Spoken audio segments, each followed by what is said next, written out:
பாம்பன் புதிய ரயில் பாலத்தில் பல குறைபாடுகள் இருப்பதாக பாதுகாப்பு ஆணையர் தெரிவித்திருந்த நிலையில் அதற்கு தெற்கு ரயில்வே விளக்கம் அளித்துள்ளது. எனினும் குறைபாடுகள் குறித்து விசாரணை நடத்த இந்திய ரயில்வே வாரியம் உத்தரவிட்டுள்ளது.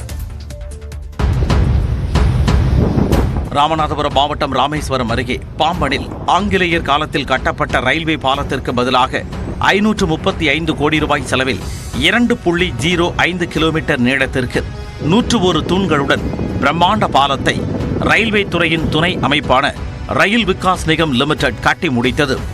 இதை கடந்த 13 மற்றும் 14ஆம் தேதிகளில் ஆய்வு செய்த தெற்கு ரயில்வே பாதுகாப்பு ஆணையர் AM சௌத்ரி இந்திய ரயில்வே வாரிய செயலாளரிடம் ஆய்வறிக்கையை சமர்ப்பித்தார்.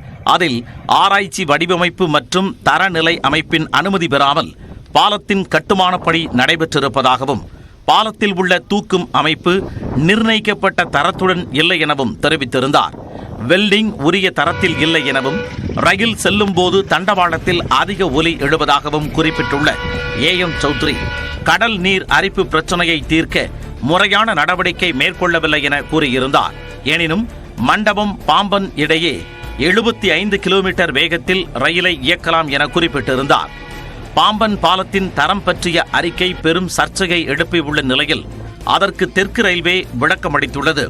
அதில் அதிநவீன வடிவமைப்பு மற்றும் சிறந்த கட்டுமான நடைமுறைகளுடன் பாலம் கட்டப்பட்டுள்ளதாகவும் புகழ்பெற்ற சர்வதேச ஆலோசகரின் ஆய்வின் அடிப்படையில் பாம்பன் பாலம் கட்டப்பட்டுள்ளதாகவும் தெரிவித்துள்ளது.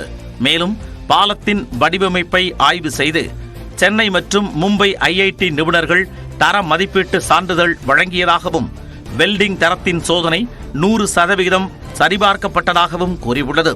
பாலத்தில் அரிப்பு ஏற்படாமல் இருக்க பாலிசிலாக்சேன் பெயிண்ட் பயன்படுத்தப்பட்டிருப்பதால் 35 ஆண்டுகளுக்கு உப்பு அரிப்பு பிரச்சனை இருக்காது எனவும் தெற்கு ரயில்வே விளக்கமளித்துள்ளது.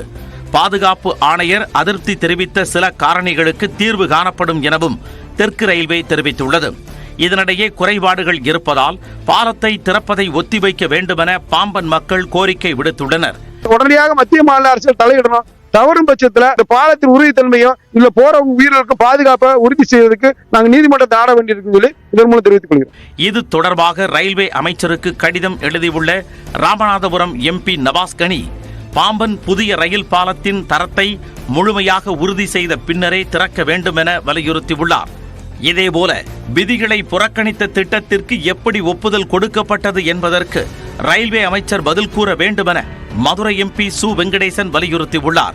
இந்நிலையில் பாம்பன் புதிய பாலம் தொடர்பாக விசாரணை நடத்த இந்திய ரயில்வே வாரியம் உத்தரவிட்டுள்ளது.